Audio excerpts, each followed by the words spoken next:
des attitudes surnaturelles. Luc chapitre 6, verset 27. Mais je vous dis à vous qui m'écoutez, aimez vos ennemis, faites du bien à ceux qui vous haïssent, bénissez ceux qui vous maudissent, priez pour ceux qui vous maltraitent. Bénissez ceux qui vous maudissent. Priez pour ceux qui vous maltraitent. Nous ne cesserons de le dire, les propos du Seigneur ne sont pas faciles à écouter. Pas non plus faciles à mettre en pratique. Car les personnes qui sont identifiées nous ont réellement causé du tort. Nous ont réellement fait du mal. Mais le Seigneur te dit ce matin, aimez vos ennemis. Faites du bien à ceux qui vous haïssent. Bénissez ceux qui vous maudissent. Priez pour ceux qui vous maltraitent. Qui sont donc ces gens? On peut les trouver partout. Ils peuvent ne pas être là physiquement. Mais des fois nous subissons l'influence de leurs décisions. Ils n'ont pas été présents, mais nous subissons l'influence de leurs décisions ou de leurs paroles. Car que nous le voulions ou pas, ils ont joué bien leur rôle. Mais à nous l'église, l'Éternel nous dit ce matin, faites du bien à ceux qui vous haïssent. La fois passée, nous avons dit que ce texte révélait 3 identités. Faites du bien à ceux qui vous haïssent. L'Éternel révélait d'abord qu'il y a toujours des gens animés de bon cœur. Et peu importe le niveau du mal, ou les degrés que le mal peut atteindre, ou la manière dont le mal peut se répandre dans le monde, ces gens existeront toujours. Et à ces gens-là, l'Éternel dit ce matin, faites du bien à ceux qui vous haïssent. Je prie à quelqu'un,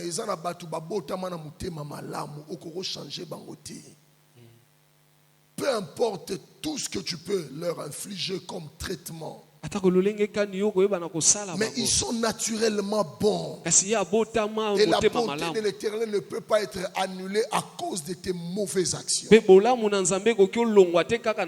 ces gens-là, l'Éternel se révèle ce matin. Ils existent encore. Aujourd'hui, vous les mettez dans une fosse. Mais demain, ce sont ceux-là qui vont vous accueillir en Égypte à cause de la famine. Aujourd'hui, vous les flagellez, vous les clouez sur la croix. Ce n'était pas un théâtre qui était en train d'être joué. Ce n'était pas une scène de théâtre sur la croix. Mais même sur la croix, en train d'être cloués, ils peuvent dire, Père, pardonne-leur. Ils sont encore prêts à faire du bien. Et parfois, la société les traite. Je prie qu'aux alaka Yuma, tu as seulement le cœur de Dieu. Je suis en train de parler à une femme. Tu souffres tant à cause du comportement de ton mari. Mais je voudrais te dire ce matin, ne cède pas. Continue encore. Même le livre de 1 Pierre chapitre 3 t'encourage. Continue encore avec ce cœur, ne cède point. Je vais encore avancer. L'Éternel t'a donné l'onction pour ce genre de comportement. Je suis en train de voir un homme dans son milieu professionnel.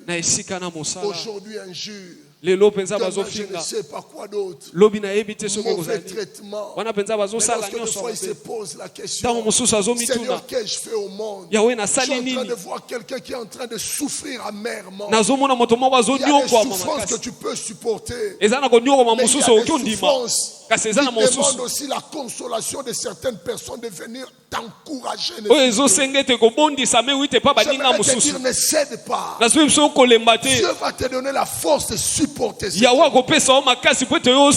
Faites encore du bien à ceux qui vous maltraitent, à ceux qui vous haïssent. Deuxièmement, nous l'avons dit, plus le mal, plus on voit le mal, plus on sent de l'autre côté qu'il y a un visionnaire qui est en train d'exceller.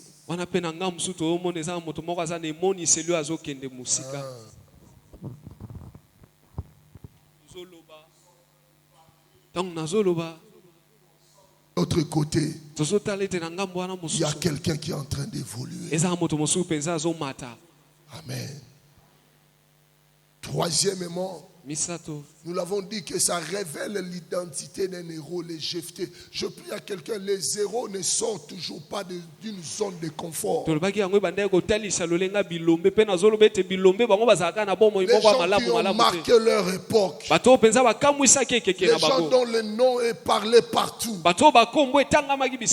n'ont pas accédé à l'élévation et à la grandeur, comme s'ils étaient en train de recevoir un cadeau. Jephthé a été rejeté de sa famille. Mais c'était lui-là qu'on va encore interpeller pour le salut d'Israël. Laisse-moi te dire ce matin, ça ne sera pas toujours un cadeau. Mais fonce encore. Fonce encore. Amen. Un point encore qui s'ajoute. Comment se manifeste la haine? J'aimerais éveiller un peu notre conscience pour ne pas se laisser faire à tout moment. Pour qu'à chaque moment tu ne sois pas à la merci de tes adversaires. Mais par le renouvellement de l'intelligence, que tu connaisses et que tu prévois ce qui va arriver. J'aimerais mettre la puce à l'oreille. J'aimerais éveiller quelqu'un. J'aimerais que ce point soit comme un avertissement. Que voici ce qui va arriver. Mais quand tu sens déjà ces signes s'accomplir, ce qui va t'arriver sûrement, c'est tel phénomène. Parfois, tu ne comprends pas quels sont les ingrédients de la haine. Je vais aller lire cela dans le livre de Juges, chapitre 11, à partir du 1er jusqu'au 7e verset. Comment se manifeste la haine? Comment ça se manifeste? Le premier ingrédient de la haine, c'est le rejet. Quand tu commences à sentir au fur et à mesure tes propos, ta participation dans des réunions, ta participation n'est pas prise en compte, dis-toi déjà qu'il y a la haine qui commence à prendre place. Le rejet n'a que comme but de t'enfermer dans l'isolement. On mérite te mettre dans un coin où personne n'aura le temps de te voir. Quand la haine veut commencer, quand la haine veut prendre place, c'est d'abord ce mari qui ne s'occupe pas de toi. C'est parfois ce chef qui ne te salue même pas. Tu constates que le comportement affiché maintenant n'est plus ce qui était hier. Petit à petit, le travail qu'on devait te confier, on commence à confier cela à une autre personne. Mais que parfois sur le job description, ce n'est pas repris. Mais on commence à confier ça à d'autres personnes. Je prie, c'est le temps de te lever dans la prière. Car c'est la haine qui commence à prendre place. Comment cette haine est parfois nourrie? Parce que tu es en train de mettre les gens mal à l'aise. Je prie aux chrétiens, ne fermez pas les yeux. Le Seigneur nous a envoyés dans le monde. Et le monde ne sera pas toujours là pour nous acclamer. Vous allez vivre les pires dans le monde. Vous venez de gagner la bataille. 10 000 hommes. Tout le monde a chanté. Mais dans le cœur de Saoul, les choses ne se passent pas comme. Tout succès n'attire pas seulement la gloire. Mais il y a des succès qui vont attirer aussi les rejets et la haine. Sois prudent. Sois averti. Commence à rejeter. On ne mérite plus sa présence parmi eux. Raison pour laquelle quand tu es en train d'exceller, faites attention. Quand tu vois que tu parles de tes exploits et que les autres parlent aussi de leurs, ça ne va pas.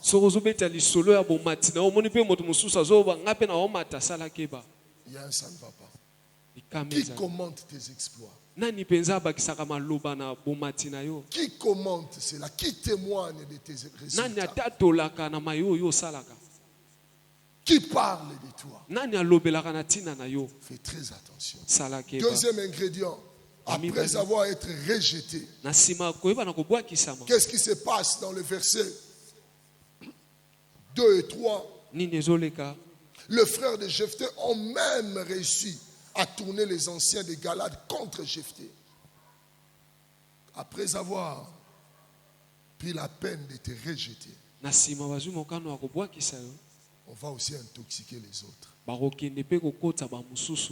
et commencer à te rejeter. Et quand ces deux choses vont arriver, c'est alors que tu verras cela. On dira aux autres aussi. La personne va commencer à raconter. Oh non, tu ne le sais pas. Moi, je me rappellerai encore à Kananga. Mon épouse connaît cette histoire. Alors qu'on était en train de remettre de l'ordre dans la paye des fonctionnaires, il y avait vraiment un désordre difficile à vous expliquer. Alors qu'on a rétabli certaines veuves dans leurs droits, cela n'a pas plu au chef qui bénéficiait de cela. Oh, je me rappellerai encore ces jours-là. Alors que madame était en train de rentrer, de revenir du marché, une femme était là devant le portail. Hey, maman, nous sommes venus te rencontrer parce que nous sommes à bout. Vraiment, nous sommes au bout. Quand tu n'étais pas là, ton mari là était en train de sortir avec notre ami. D'ailleurs, elle est grosse. Mais il fait semblant comme si rien n'était. Il ne veut même pas s'occuper de la lettre.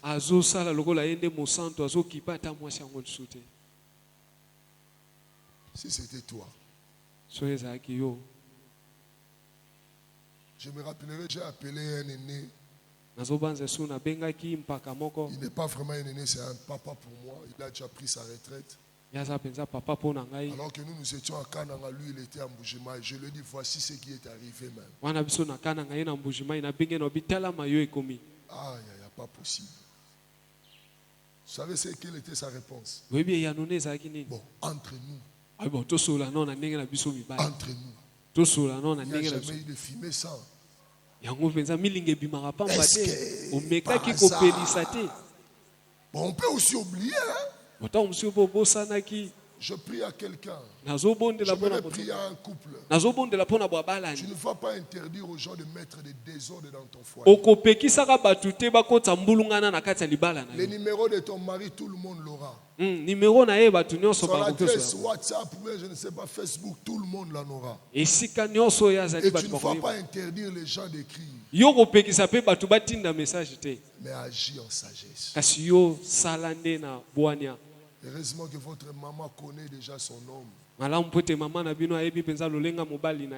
je sais que certaines personnes, si c'était ton cas là, on changeait seulement de personnage. Ça allait être compliqué. Maman avait compris. Première question à la dame. Deuxième question. Quand elle rentre, la personne avait fui. Faites très très attention. Il y a des gens qui en veulent à votre vie. Après avoir rejetés, ils vont aussi intoxiquer les autres. Et n'acceptez pas de vivre l'isolement total. Ces gens-là sont même prêts à venir dans votre foyer. Afin de semer le trouble total. Ils viendront. C'est ça le monde.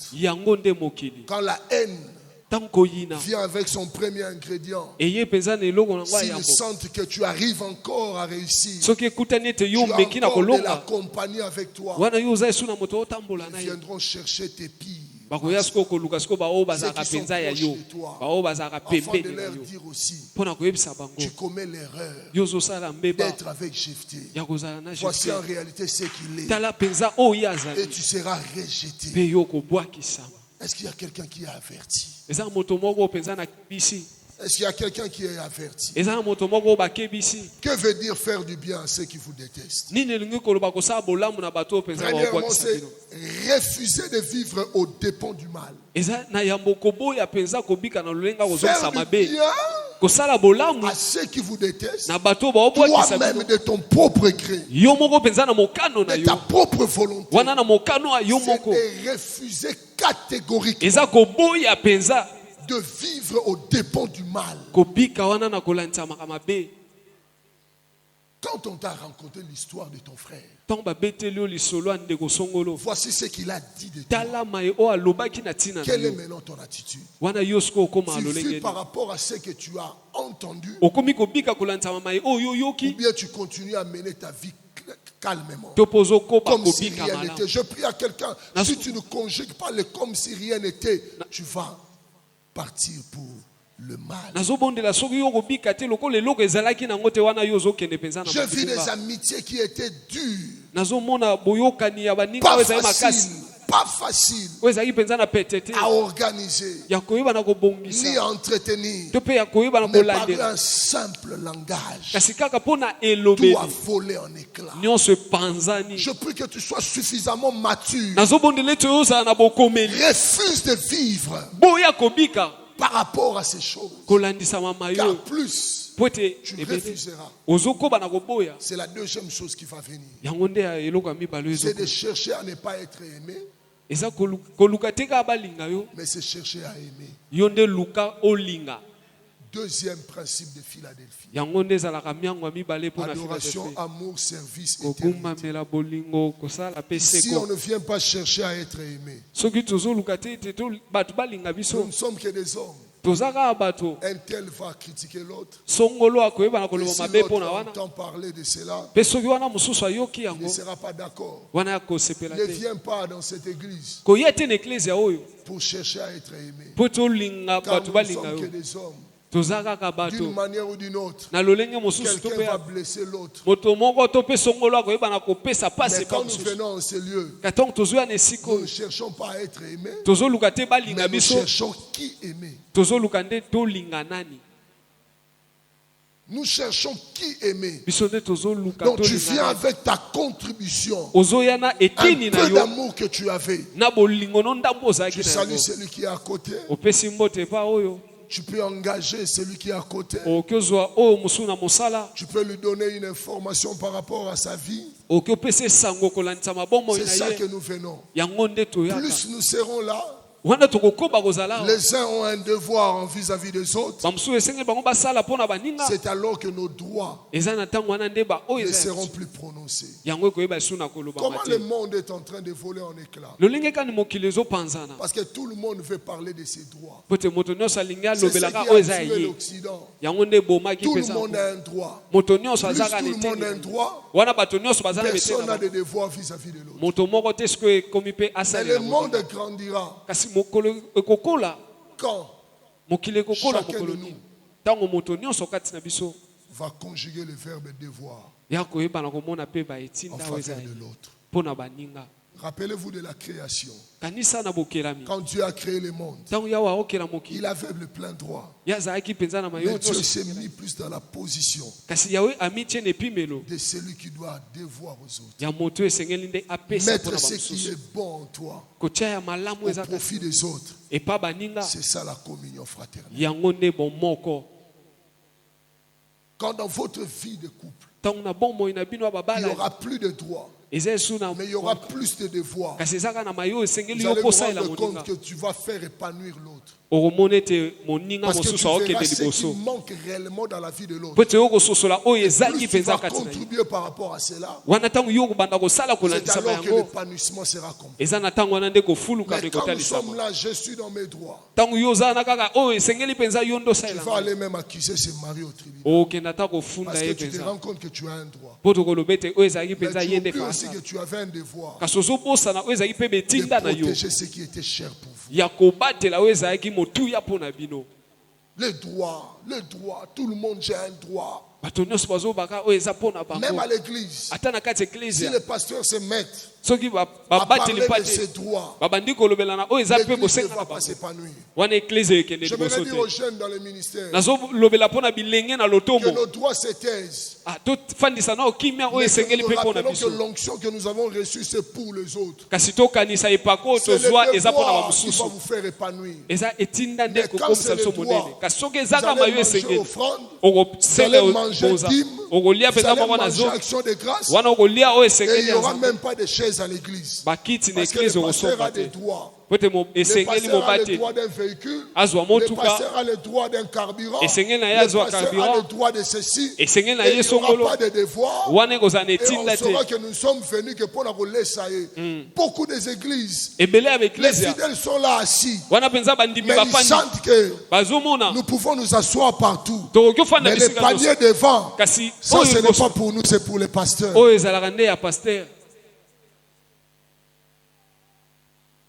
Vous voulez entrer dans le ministère? C'est un secret que j'aimerais vous donner. Quand vous parlerez de panier, parlez calmement que tout le monde écoute. Mais quand ça devient le problème des paniers, ça devient le parler en langue. Où seul lui et Dieu connaissent ce qu'ils disent. C'est ça qui a tué beaucoup d'églises. Quand il s'agit de messages, pas de problème. Mais quand il s'agit de finances de l'église, c'est seul lui le pasteur et son épouse qui connaissent la vérité. Même pas le comité de l'église. C'est là où ça pose des problèmes. Parler de tout le monde saura que le pasteur a parlé le français. Le pasteur a parlé le lingala ou le kikongo. Mais quand ça devient le problème d'argent, c'est le parler en langue. Tu écoutes Rokobo Shendaba pour dire que l'offrande est entrée, mais on ne connaît pas quelle est l'affectation.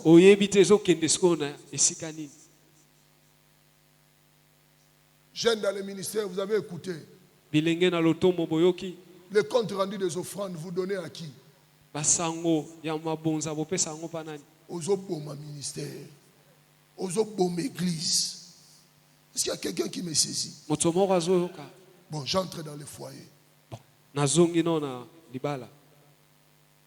Quand il faut parler de projets en foyer, tout le monde écoute. On va acheter parcelle.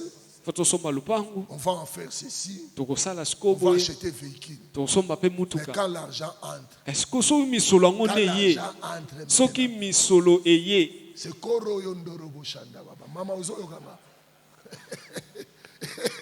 Quand ça devient Rokobeya Bashende Baba, où lui seul a le plaisir et il dit à Dieu. Les autres qui sont à côté ne connaissent rien. Yangozo Bomalibala.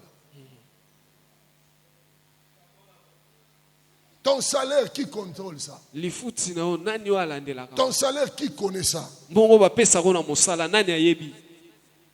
La provision de la maison.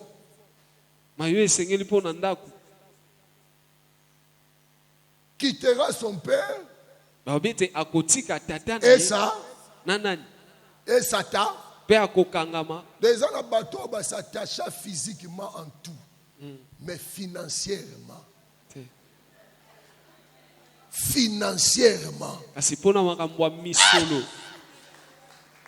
il est en train de dire, pasteur, les cas, toya qui les attitudes surnaturelles. Attitude surnaturelle, il y a voilà. Attitude surnaturelle, lingo le papa zongi na ndaku mama zwa 100 o ya lolia sala nengo lingi. C'est ça l'attitude. Yango pe balolengo eleki maela bomoto. Okabela merkala, utatanga leo.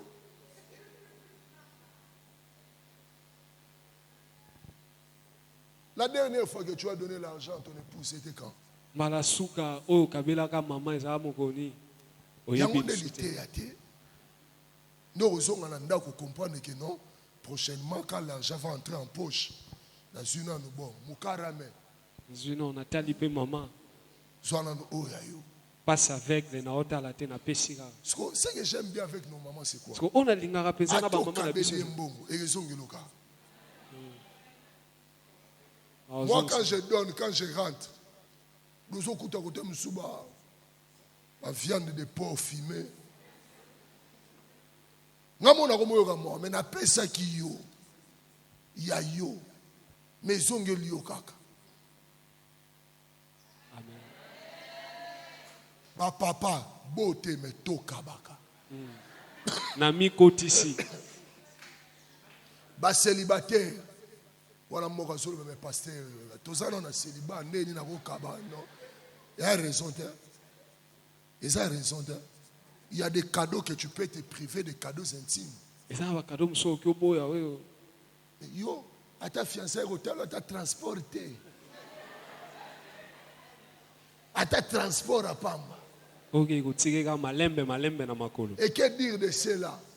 Dans la fiançaille, J, qui nous marchait, régale, n'a évité ce qui n'a pas nyonso ikele. Mais où t'as kota nandaku? Akoma mutanzanza. Mvoadu. Damar. Sera côté qui ne marchait un jour anniversaire. Changer. Bongwana. On a passé à la coca, on a bilogo tezara sou. Bon, olinga qui est pour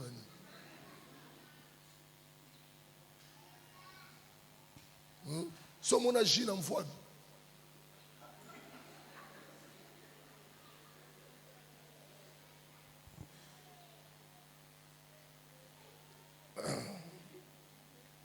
Que veut dire encore faire du bien à ceux qui vous détestent? C'est savoir fermer ses oreilles. J'aimerais faire du bien. Le bien, ce sont les actes que tu vas poser. Et si tu aimerais encore continuer à poser ces actes, apprends à fermer tes oreilles. Que tu le veuilles ou pas. Apprends à fermer tes oreilles. Quatrièmement, que veut dire faire du bien à ceux qui vous détestent? C'est apprécier la portée de vos actes à long terme. Il y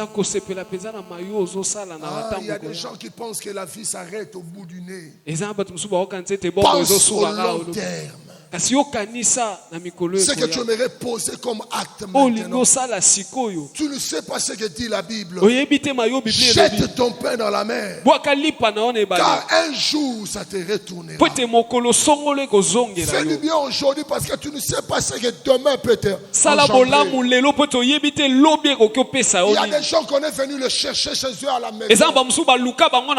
Parce qu'une fois dans la vie, ils avaient aidé un ami étudiant. Ils ont contribué ne fût-ce qu'à l'achat d'un syllabus. Sans intérêt. Ni attendre de la personne. Mais un jour dans la vie, tu ne sais pas ce qu'un jour peut engendrer.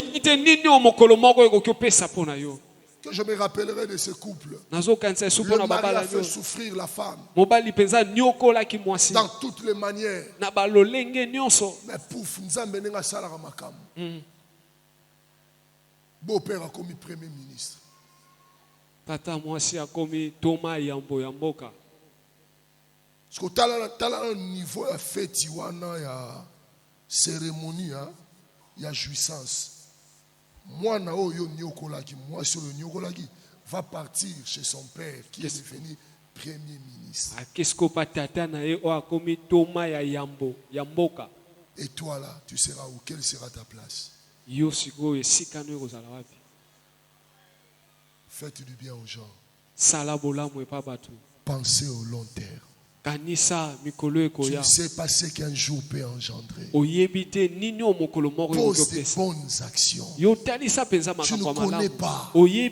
Ceux qui sont devenus aujourd'hui élevés, ils n'étaient pas nés. Ils n'ont même pas fait des études pour occuper ce poste. Tu ne connais jamais. Ne néglige pas les gens aujourd'hui. Considère les gens. Demain, tu ne sais pas ce qu'un jour peut engendrer. Tu n'as jamais voulu la présence de ses frères. Mais on t'apprend que tu ne le vois plus à l'église. Parce qu'il est toujours en mission. Il est devenu un tel. Si j'étais en train de parler à quelqu'un, tu ne sais pas ce qu'un jour peut engendrer. Que les gens te fassent du mal. Toi, réponds le mal par le bien. Car tu ne sais pas ce qu'un jour peut engendrer. Je parie que le jour où on est venu chercher Joseph, Potiphar savait réellement celui qu'on est allé chercher. Il savait réellement. Mais l'histoire, la Bible n'a même pas parlé de ça. Parce qu'il connaissait réellement que même si on a semé le mal, mais Joseph a été capable de retourner le bien. Amen. Amen. Bénissez ceux qui vous maudissent. Bénissez ceux qui vous maudissent. Nous ouvrons nos Bibles dans le livre de Jacques. Bénissez ceux qui vous maudissent. Ce texte est en train de mettre en place deux concepts pas faciles à croquer. On voit d'un côté l'homme qui doit bénir, mais de l'autre côté on voit une autre personne qui doit maudire. Mais qu'est-ce qui permet à la fois la rencontre entre la bénédiction et la malédiction? C'est ce que le livre de Jacques nous dit. C'est ce qui est écrit dans la Bible. C'est ce qui est écrit dans sa parole. Écrivez Jacques chapitre 3. Jacques chapitre 3. Verset 7. À partir du verset 7. Du verset 7 jusqu'à verset 10. Et tu vas prendre 1 Pierre. 1 Pierre chapitre 3 verset 10. Je commence par 1 Pierre chapitre 3 verset 10. La Bible nous dit ceci. Si quelqu'un en effet veut aimer la vie et voir des jours heureux, qu'il préserve sa langue du mal et ses lèvres des paroles trompeuses. Qu'il préserve quoi? Sa langue. Tu aimerais voir, tu aimerais vivre. Préserve ta langue. C'est seule la langue qui met en phase deux concepts pas faciles à prononcer. La malédiction et la bénédiction sont au pouvoir de la langue. Le livre de Proverbes le dit également dans Proverbes chapitre 18 verset 21. La vie et la mort sont au pouvoir de la langue. Donc la langue est capable de produire la vie. La langue est capable aussi de produire la mort. Jacques chapitre 3 verset 7 à 10. Écoutez cela avec beaucoup d'attention. Je commencerai même à partir du verset 5. Jacques chapitre 3 verset 5. De même, la langue est un petit membre et elle se vante des grandes choses. Voici comme un petit feu peut embraser une grande forêt. La langue aussi est un feu. C'est le monde de l'iniquité. La langue est placée parmi nos membres, souillant tous les corps. Un petit organe, un petit membre. mais qui peut souiller tout le corps. Enflammer le cours de la vie étant elle-même enflammée par la guerre. Toutes les espèces de bêtes et d'oiseaux et de reptiles, des animaux marins sont domptés et ont été domptés par la nature humaine. Les espèces d'animaux sont domptées. Les lions peuvent être domptés. Mais la langue, aucun homme ne peut la dompter. C'est un mal qu'on ne peut réprimer. Elle est pleine d'un venin mortel. Par elle, nous bénissons le Seigneur notre Père, et par elle, nous maudissons les hommes faits à l'image de Dieu. De la même bouche sortent la bénédiction et la malédiction. De la même bouche. Bénissez ceux qui vous maudissent. Trois choses. C'est en bénissant que l'on sera soi-même béni. C'est en bénissant que l'on sera soi-même béni. Deuxièmement, ce que nous écoutons est moins important que nos réactions. Dieu ne place pas l'important, la priorité sur le niveau de la malédiction ou bien des calomnies ou des critiques. Mais Dieu te dit, bénis, parle en bien même à ceux qui te maudissent. Qui peut le faire? Quelqu'un dira, pasteur, est-ce que tu connais ce que tu dis? Je n'ai pas besoin de connaître les critiques. Mais ce qui compte, quelle est ta réaction par rapport à ces critiques? Laisse-moi te dire, partout on ne va pas t'acclamer. Laisse-moi te dire, partout tu ne seras pas plébiscité. Mais il y a des endroits où quand tu fais le bien, mais tu auras le mal comme résultat. Mais ce qui compte, c'est ton niveau de maturité. Troisièmement, c'est que nous sommes des vecteurs de la bénédiction. De notre bouche, ce n'est pas la malédiction qui va sortir, mais par notre bouche, c'est des paroles douces. Est-ce que tu peux dire à ton voisin, bas la terre? Même ce qui t'a rongé, on t'a méprisé, on a parlé mal de toi. Là n'est pas le problème. Dieu n'a qu'à faire de cela. Mais Dieu aimerait montrer au monde comment réagissent mes enfants. Même si les gens ont parlé mal d'eux. Mais voici comment eux ils sont censés réagir.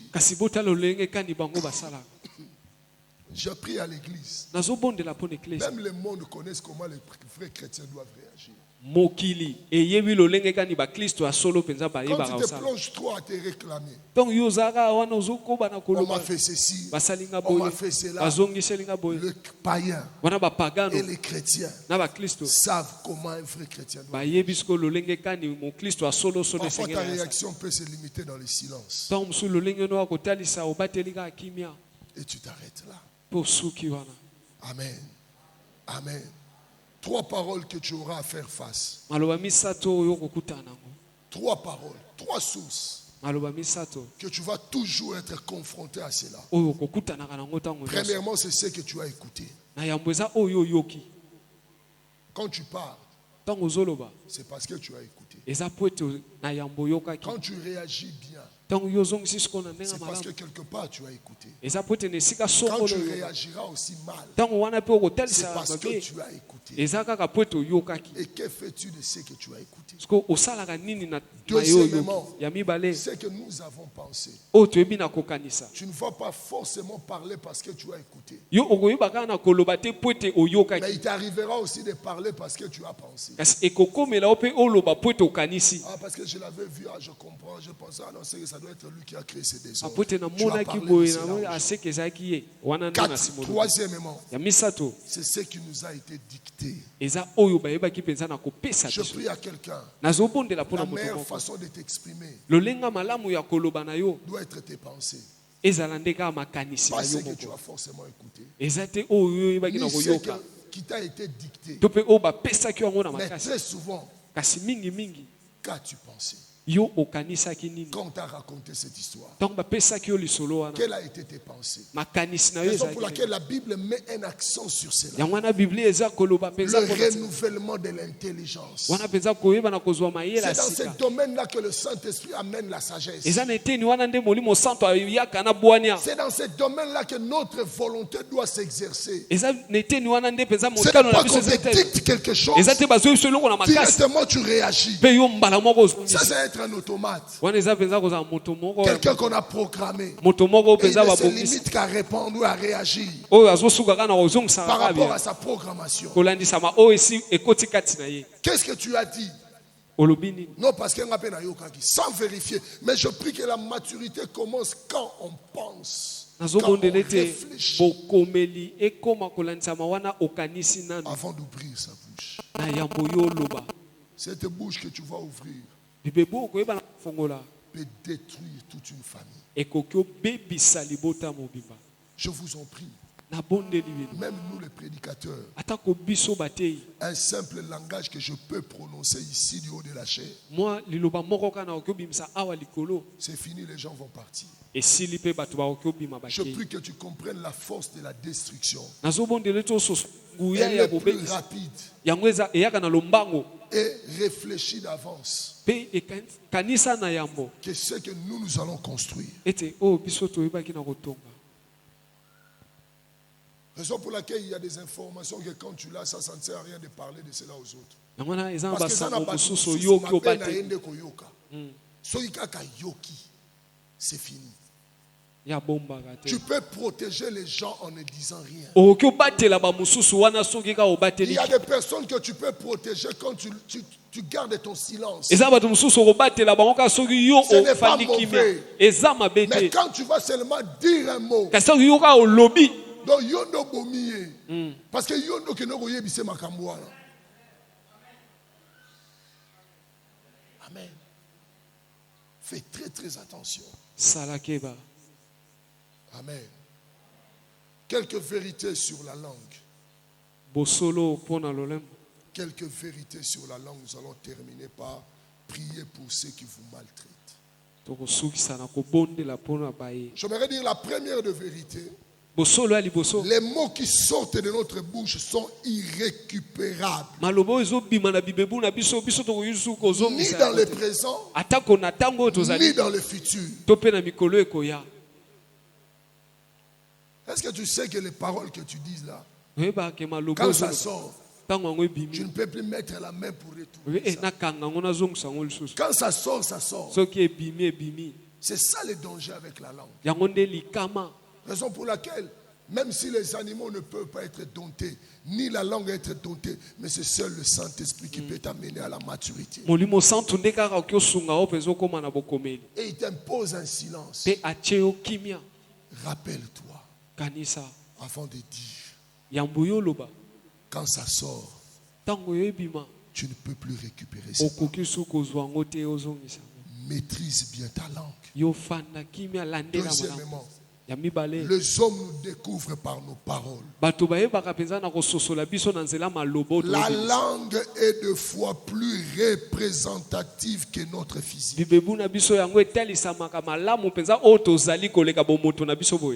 La langue est des fois plus représentative que notre présence physique. La Bible dit, Pierre a dit à Jésus, même si tout le monde va te renier, mais moi je vais te suivre. Les choses curieuses, lorsqu'on a amené Jésus chez les sacrificateurs, la Bible dit que Pierre était physiquement sur la cour du sacrificateur. Il était là-bas physiquement. Mais sa bouche a démontré qu'il n'était pas là. Parce qu'il a régné Jésus 3 fois. Entre les régnements et la présence physique, qu'est-ce qui a représenté valablement Pierre? C'est la langue qui a témoigné. Pierre, il était là physiquement. Mais sa langue l'a trahi pour lui dire que physiquement tu es là. Mais ta langue montre que tu n'étais pas là. Parce que tu avais dit qu'en étant là, tu étais en train de me suivre. Mais tu m'as régné. Donc tu n'étais pas là. Je prie à quelqu'un. Certaines personnes, vous allez les découvrir. Quand ils vont commencer à parler, c'est alors que tu sauras s'il était vraiment frère. Oui, il était, je ne sais pas qui. Il t'a dit que je crains l'Éternel. Mais le jour où tu as répondu oui, il commence à te parler des pépinières, des cases. Et il te le dit ça un dimanche. En polo, marche de santé. Mais yo, ozondi makaka. Tala, ezala maramususa, lobi sakaye. Ndoko yeba ye bien. C'est pour laquelle il y a certaines dames qui aiment bien les jours où sont mariées sur le lit de l'opération. On y a anesthésie, ngafona zala. Bon, on a retourné makam. Voilà so kenda. Oh, madame Komo Nadège. Mais yo kuna hote. Janine, ulambela inga pondua.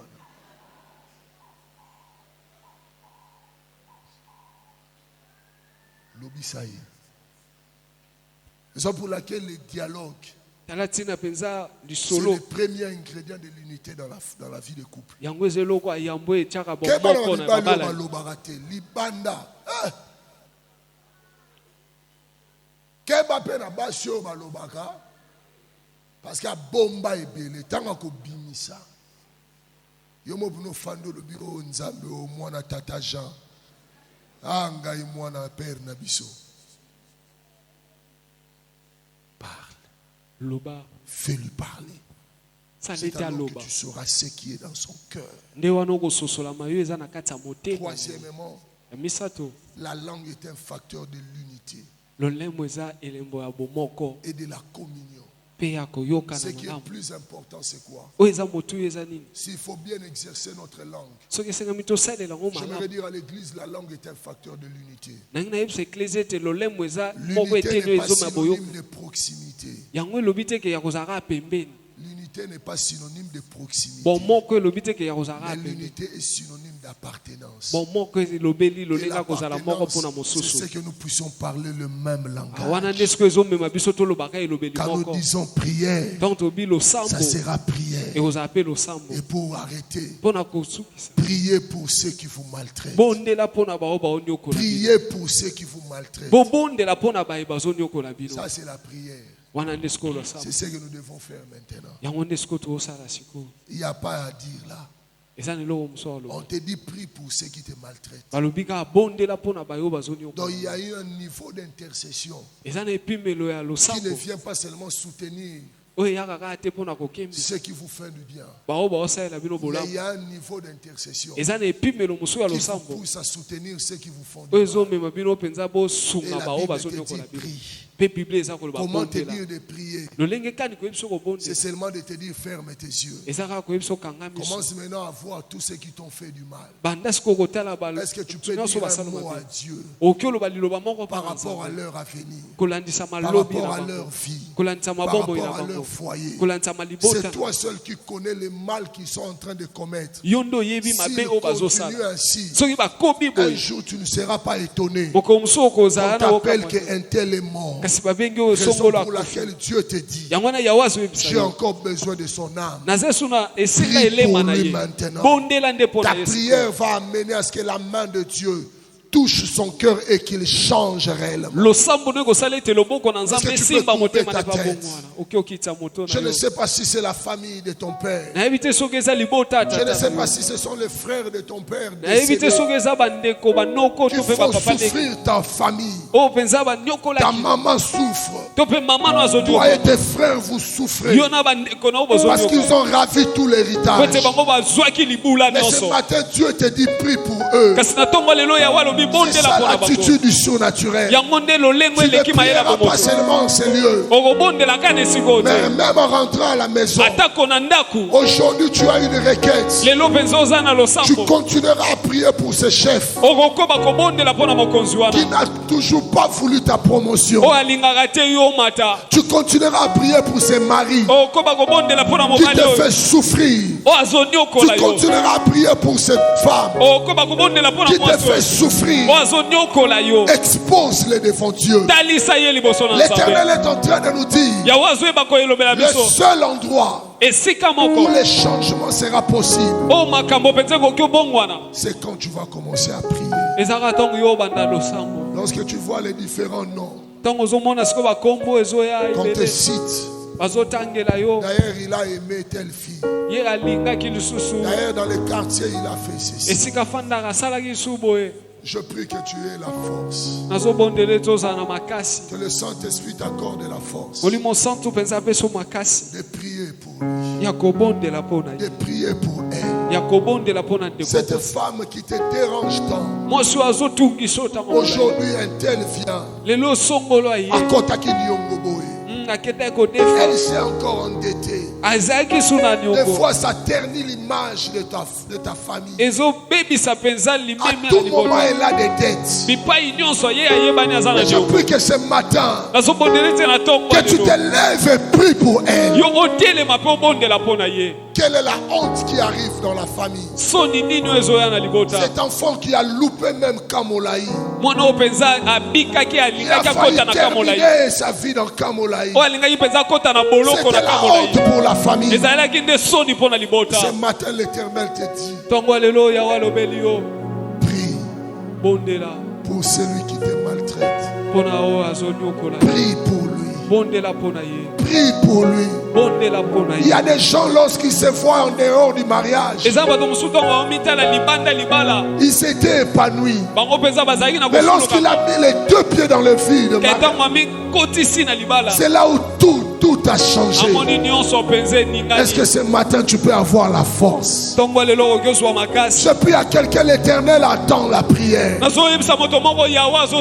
l'Éternel te dit de prier parce que tu t'es plaint, mais il aimerait entendre de ta bouche, car celui qui écoute le prière, la Bible déclare toutes les nations viennent à lui. Il y a certains domaines de ta vie, tu n'as pas besoin d'aller voir les voisins, ni d'aller chercher qui étaient les parents, mais tu as besoin de prier. Je prie que tu sois fort en prière, car la prière change les situations.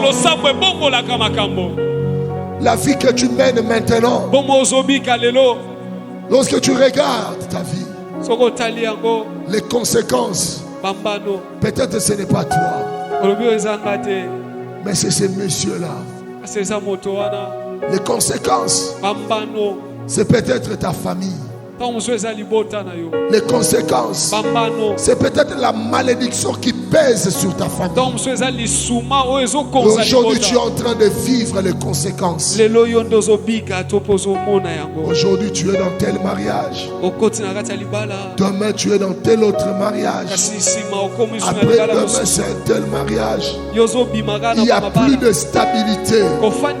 Je prie que la main de Dieu devienne en secours. Il y a des gens qui doivent prendre des décisions. Je prie à quelqu'un. L'Éternel a besoin de ta maturité dans la foi, car bientôt c'est son retour.